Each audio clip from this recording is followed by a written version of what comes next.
नाम है? मेरा नाम ईमान है। आपने क्या किया है? मैंने सलीम ओब्रो से निकाह किया है। कौन सी अदालत में? कराची की। खैर मतलब आपके ऊपर कोई जबरदस्ती तो नहीं की गई है?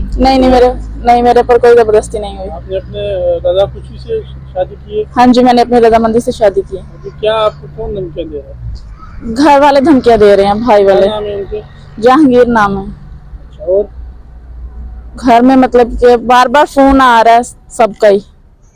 अभी आप क्या चाहते हैं?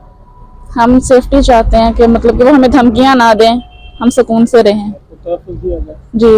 बेटा आप जब अपने कैसे फिर रहे मैं कुछ भी नहीं लेके आई, हैं, तो आप मैंने अपनी मर्जी से किया। आप अपने रिश्तेदारों से मिलने के बाद इस मौके से आप नहीं हटूंगी। आपने किससे शादी की? मैंने सलीम ओब्रो से शादी की है। अच्छा, कहाँ रहते हैं वो? वो खैरपुर में रहते हैं। आप कहाँ के रहने वाले हैं? हम पंजाब में, रहीम यार खान। आप